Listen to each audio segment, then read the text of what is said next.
Hello, Wonderhussy here, hanging out in the middle of nowhere in the beautiful Mojave Desert.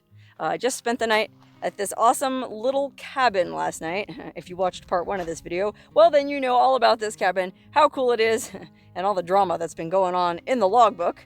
Anyway, I also read in the logbook that there's supposed to be some petroglyphs nearby at this little spring over here.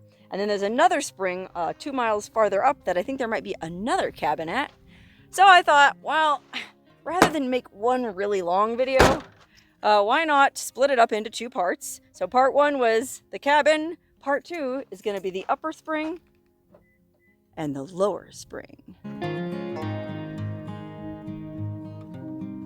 Okay, I'm just taking a wild guess that this lower spring is right there in that copse of trees. Makes sense to me because, well, where there's trees, there's usually water. And since most of the trees out here are these crazy scrubby Joshua trees, well, the fact that there's some actual, like cottonwoods maybe, it's a pretty good indicator that there's going to be some water there.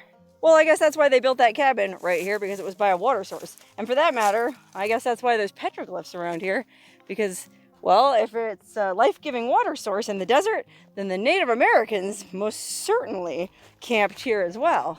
Okay, yeah, I'm pretty sure those are cottonwood trees. Look at that. Just beautiful. Whenever I see cottonwoods, I think of one thing.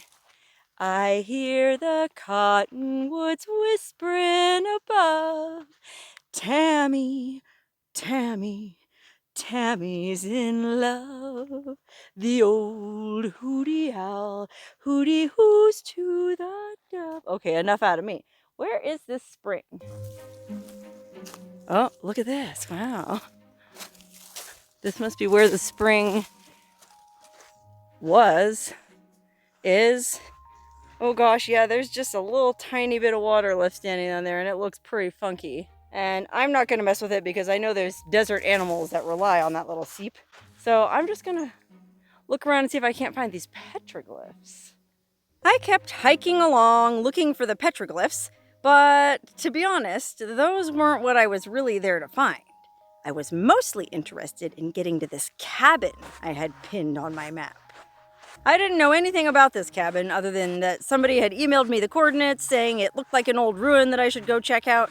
And it was only about 2 miles from my campsite, as the crow flies, so it seemed like a quick hike before I headed on to my next destination.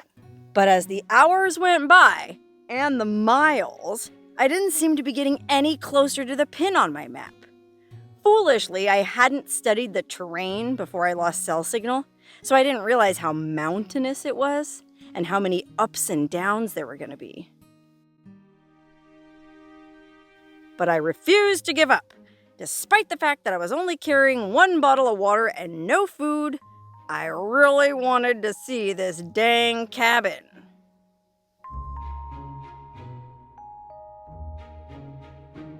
Oh wow, there's a bunch of wild horses up here. Where's the cabin? I'm trying to find the upper spring, guys. Where is it? Can you lead me there? Okay, I'll follow you. Oh my gosh, there it is. I never did find the petroglyphs. I just kept hiking past them though, where they were supposed to be by that little lower spring, because I kept seeing footprints in the sand. And okay, well, maybe these go to the petroglyphs, or maybe these eventually lead around to this second upper spring and this other cabin. But they didn't. Oh my gosh, I think I just hiked maybe 4 miles needlessly in circles up and down mountains, no less. But I finally made it. Wow, this is really a backcountry cabin. I mean, we're in a wilderness area, so you can't drive up here. Anybody who comes up here had to do what I did. Only hopefully there's a more direct route back to the first cabin from here, because I sure don't want to go back the way I came. Anyway, this is wild. Look at this. It looks like it's in really good shape. It's sealed up. There's a window. There's barrels and a trash bag. Oh, it looks like there's even water. Oh my goodness. I don't know what's in these trash cans. Let's go inside first. Whew. Oh wait, before we go inside though. Look at this tea kettle. Oh my goodness. This is such a cool cabin. I mean, somebody brought all this stuff all the way up here. Look at that. And it's sitting on top of an old, oh my goodness, I don't know what that is. Oh, I guess an old fireplace. Where'd the chimney come out? Oh, I see on the back there. Wow, cool. And then over on this side, rusty old bed spring if you want to sleep outdoors and look up at the stars, because the stars would be amazing here. Out in front of the cabin, there's a little bench. Looks like it came out of a car, backseat of a car. But let's go inside. I'm curious. I mean, this thing actually looks like it's sealed up really well. Could be in here. This one's probably better than the one down there. Oh my goodness! Holy cow! I guess this really was worth almost dying to get up here for. Wow! Okay, I'm going in wide angle so you can see everything better. Okay, it's a one-room cabin. Very tightly sealed up. No mouse poo. It's even carpeted. There is a tile section here underneath this amazing stove. Wood burning, well, I guess it's more of a, I don't know what you call it. It's a barrel turned into a stove like we saw outside. And that's next to the door we came in. There's some pots hanging on the wall, a little colander even, another tea kettle. There's some toilet paper. And an empty bottle of wine. I got excited for a minute. There's a can of peanuts, full. All kind of spices. I mean, you could cook anything up here. Paprika, nutmeg, thyme, garlic, oregano, dillweed, basil. Paprika smoked Spanish style, ginger, rosemary, garlic salt, chili powder, pepper, and red gold sea salt. My goodness! That's like a gourmet kitchen setup. And then there's all kinds of stuff laid in. There's water. I'll bet you anything. This is good drinking water, and I need some. There's tea. Look at that. Orange zinger tea. Shaving cream. Soap. Baby wipes. There is a little bit of everything here. Hand sanitizer. Dishwashing liquid. There's even one of those thermometers when you cook a roast. Wow. This is completely not what I expected. This is amazing. Okay, then beneath the kitchen counter, there's bins that are probably full of food and stuff, I'd bet. Let's see what's in this one. I mean, I'm guessing this is a volunteer cabin. It wasn't locked. I'm not, like, breaking into someone's stuff. Oh, yeah, look, there's tons of food in here. Wheat thins, Ritz crackers, rice-a-roni. Tons of supplies laid in. Oh, my goodness. Well, they didn't take the trash out. That's a bummer. Oh, my gosh. Look, these drawers are full of coffee cups. There's pot holders, matches. Oh my lord, all kind of silverware, cooking utensils, bread pans. Oh my goodness. You guys. Let's see what's in this big chest. I always feel so nosy, like Alice in Wonderland, like something's gonna happen. Oh, pillows. Look at that, it's like extra bedding. So like if you want to stay the night here and there's not enough bedding out already, which I'll show you that in a minute, there's plenty. I mean, I would definitely sleep in here. It feels very clean. Like I said, it's totally sealed up. No rat poo. Oh my god, and the stuff in here is really nice. Like, you know, like there's this quilt hanging on the wall here. Christmas decorations on the table. I mean, just look how cute this table is. There's even little cushions on the chairs, tablecloth, placemats. I mean, this is ready to sit down and have a, well, I was going to say a cup of tea, but you could have a glass of champagne. How about that? This is wild. This is one of the coolest things I've ever found, and it was completely unexpected. Okay, here's a tapestry hanging on the wall that says, "Heal the world, cook dinner tonight." There's some Crosley radio ads up, the Rainbow of Sound. And there's another one over here, just says Crosley radio. Some peacocks, pictures of peacocks. Look what this says. And the universe said, "Everything you need is within you. You are stronger than you know. You are the daylight. You are the night. The darkness you fight is within you. The light you seek is within you. You are not alone. I love you because you are love." Whoa, how about that? That was pretty intense and, well, very affirming. I mean, I'm not going to lie. I might as well just sit on the bed here for a minute. I'm exhausted. Oh my god, this bed is so comfortable. Now I feel like Goldilocks and the Three Bears. What if I fell asleep and the bears came home? Only what if it was like, you know how they call heavy-set, hairy, gay guys bears? To my gay fans watching, I hope you're not offended by me talking about this, but... well, what if it was 3 gay guys that lived here and this was their cabin? The 3 bears came home and found me sleeping in their bed? Anyway, what I was going to say is, yeah, I doubted myself on the way up here because... Well, I made some foolish decisions. I should have turned around after hiking about a mile past the petroglyphs because I was following my little blue dot on Google. It wasn't going towards this cabin, but I thought, well, they keep seeing these footprints. It's probably going to lead to it. Well, it never did. And so then I decided to bushwhack, which was a bad idea because I went over a mountain for no reason at all. And well, anyway, long story short, I, for a second there, thought I was going to have to give up and come back here and try again another day. But I'm glad I didn't. I persevered, and that little saying there kind of makes me feel good about my decision. Okay, well, I can't lay down and rest on this bed too long because I gotta try to get back to my car, and also I still haven't finished looking through all this stuff here. Oh my goodness. So there's a chest of drawers next to the bed. There's water filters over there. Golly, if I knew for sure that drinking water over there was filtered, I'd take some, but I still have a little bit of water with me. Look at that! Birkenstocks, towels, extra clothes. There's like jeans and shirts. I mean, this thing, you could move. This was move-in ready. You could just live here. Okay, but there is a logbook. See that? So that kind of makes me think that, no, this is a volunteer cabin. Oh my goodness. I'm going to look through this logbook real quick so I can see if there's anything interesting in it, and then I'll show you guys. Okay, wow. This logbook is fascinating. I put this pen here to cover the name of the cabin, but basically it says everything in here was backpacked up. Everything in here had to be taken up with a backpack. Can you imagine like this futon, that table, and chairs? I mean, how do you get chairs like that up with backpacks? And from looking through the entries in the logbook, it looks like there's a guy named Dennis who takes care of this place. And they do collect, or Dennis collects drinking water. I guess it's snow melt to get snow up here. I mean, it stands to reason. I think we're at pretty good elevation. I haven't checked, but there's Joshua trees all around, so that's a good indication.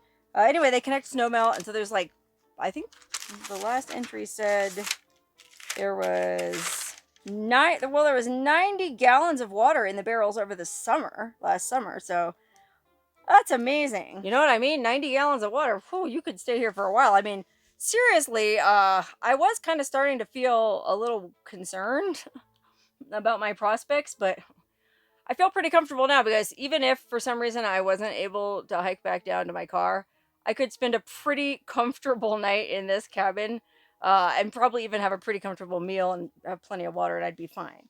But I'm not. I'm going to hike back down after I finish resting up here. Basically, it's just a bunch of entries from people hike up here and they stay here for a day or two. See, this is that guy Dennis. He has beautiful penmanship too. He's up here quite a bit.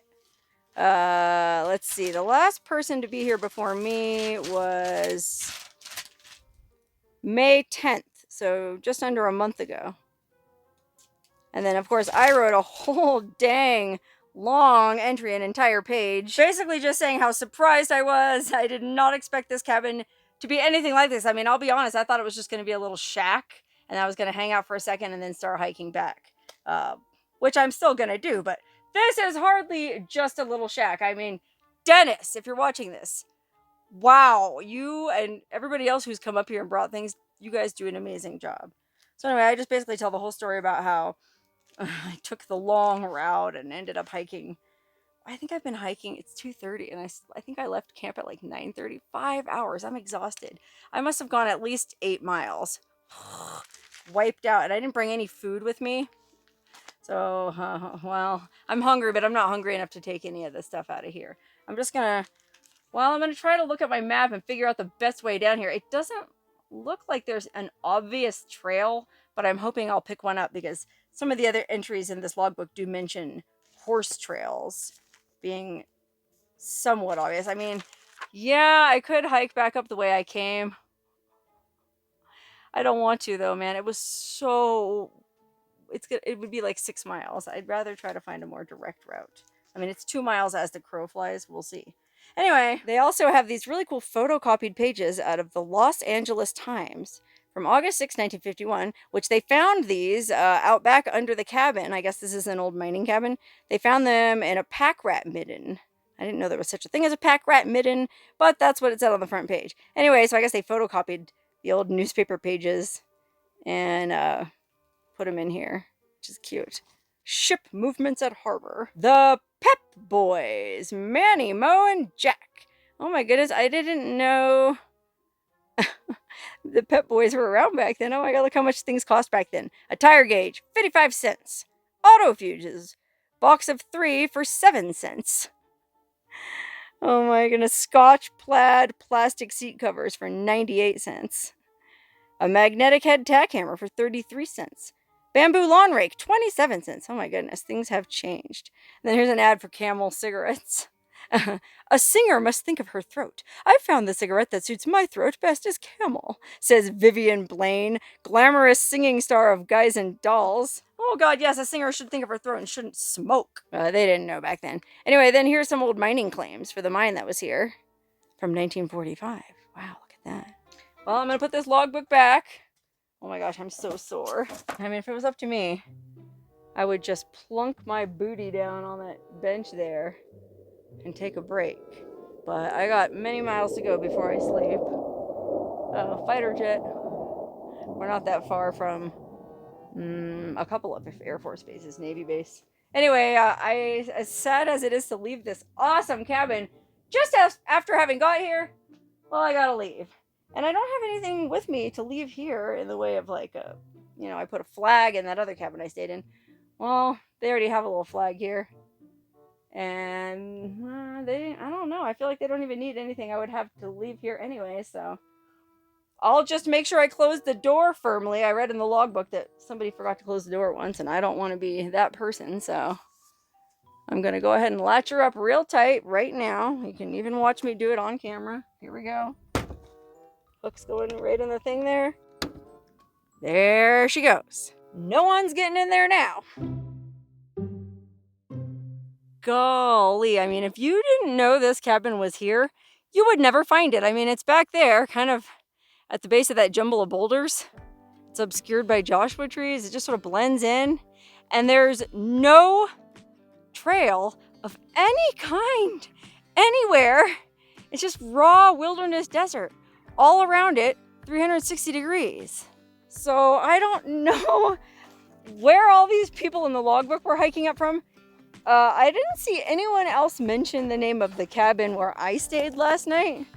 So I get the impression there's maybe an easier way to get, well, I'm sure there's an easier way to get up here than the way I took, but maybe even than the way I'm going down. I don't know. This is a mystery. I mean, that was such an unexpected find. I never expected that cabin to be that nice. Anyway, I guess I better stop yakking and focus because I don't have very much water. My phone battery is about halfway dead, and it's all I have to navigate with. I'm following my little blue dot on Google Maps, and it will hopefully get me back to my car at the cabin I stayed at last night that I set off from 5 long hours ago. Believe it or not, the hike back to my car was almost as gnarly as the hike up had been. I was too pooped to shoot very much B-roll, and frankly, I needed to save my phone battery for navigation because, again, there was no real trail, so I was basically just bushwhacking blindly through the desert, this time navigating towards my campsite, which I had also pinned on my map. But the terrain was really rough, I was out of water, I didn't have any food with me, and I hadn't taken any from the cabin, so it took every last ounce of my strength to make it back to my car. But I did, and I've never been so happy to see my car in my life. Oh my god. I think that's the closest I ever came to seriously having a problem while hiking in the desert. In fact, it's the only time. That hike was 10 times harder than I thought it was going to be. I mean, it was only 2 miles from here as the crow flies, but then of course I did my little detour looking for petroglyphs and bushwhacking, and that added, I would guess, probably about 4 miles onto it. But even if I had just taken the most direct route, I don't think anybody who hiked up to that cabin did it from this cabin, because there really is no route. Oh my god, it was just bushwhacking, bushwhacking, bushwhacking. I got so scratched up. My legs are completely scratched. I tripped. I busted my knee. I busted my hiking boot. Look at that. Okay, anyway, I can't be talking about that. It's like 5:30. I've been hiking for 8 hours without any food. All I had was one bottle of water, this size bottle of water, and I was conservative with it. I don't typically drink a lot of water. I've lived in the desert for a long time. I'm like a camel. So I still had about half of it left when I got to that cabin. But I didn't want to fill it with water from the cabin because I wasn't sure if it was filtered or not, you know. So I barely made it back here. I was so thirsty. I even considered putting a pebble in my mouth. You're supposed to do that to get saliva worked up. But in case you think I'm a total idiot, I did have my satellite phone with me. So I could have called for help if I needed it. But I'm back. The bummer is now I'm way behind schedule. I only have 2 more hours of daylight to get where I can camp tonight. So I need to pack up my stuff, get in the car, and drive out of here.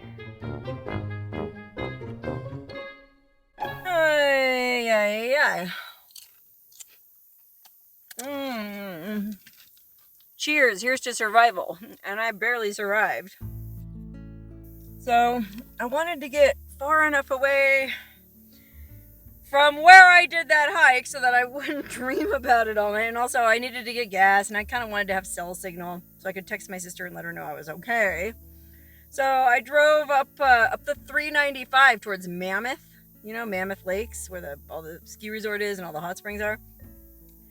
And yes, oh my God, I would have loved nothing more than to sink into a big hot spring. It would feel so good on my poor body. My legs are so bruised and beat up. I'm gonna look like a domestic violence victim. Sorry for that joke, but I'm gonna look bad for about the next couple weeks. So if you see me, well, now you know what happened.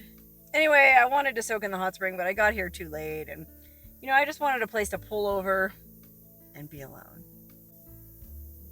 And it's real windy and blustery here, but I'm alone, and I have cell signal, and I have dinner. I didn't feel like messing around making beans and rice, so I just put pico de gallo and avocado in a bowl, and I'm having it with some chips. And if I really get hungry, I got some snap peas with some Parmesan cheese because I feel like I need some salt and protein. But I'm not gonna lie, this isn't what I wanted for dinner. Well, I had plans. I thought I was gonna finish that hike around noon, maybe 2 o'clock at the latest. And so I had plans to go get some of my all-time favorite cheat food because I feel like I just burned like 50,000 calories. So if there was ever a time for me to have carne asada fries, well, this would be it. And there's a place I really like in Bridgeport called the Burger Barn. And for whatever reason, I think they have the best carne asada fries I've ever had anywhere. Even though it's not a Mexican joint, it's a Burger Barn. They have excellent asada fries, and they have real ice cream shakes. So I think I'm going to try to hit that tomorrow. If I can get up early enough to stop off there on where I'm going. Because I am meeting somebody, so I can't dawdle too long. So I'm just going to sit here in my car and enjoy this stuff for now. And just be so thankful that I'm alive. And that I got to see that amazing cabin. I mean, even just thinking about that cabin still gives me PTSD. I didn't shoot any B-roll on the hike down because it was like I don't want to be over dramatic, but it was almost like a survival situation. I mean, I knew I was following my little blue dot, and I knew I was only at one point, I'm only 0.7 miles from my car. I'm so close. There's all that coconut water in the car. I would have given anything to have one of those coconut waters. But it was 0.7 miles as the crow flies. And newsflash, I ain't a crow.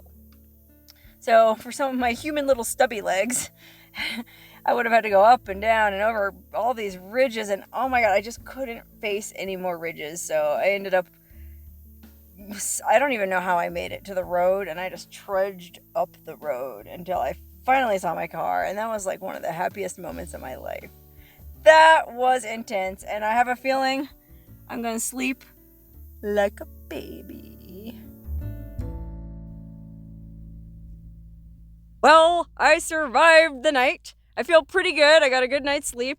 I'm still kind of sore and scratched up, so even though I need to get on the road to get those asada fries, well, I happened to camp last night right near one of my favorite hot springs, and it just seems like it would be a shame if I didn't at least go for a quick dip.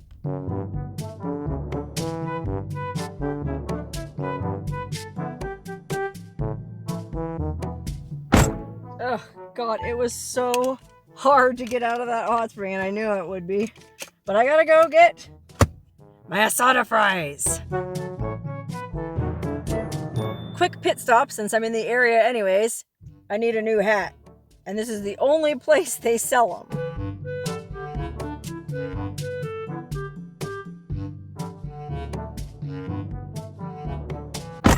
Oh man, they didn't have the color I wanted. I like this plain navy blue and they were out, so I had to settle for this. Then I got one that's navy blue with gray and one in black. Listen, if the lady who makes these hats is watching this video, please make more navy blue ones and let me know how I can order them in bulk online. Okay, now time to go get those fries.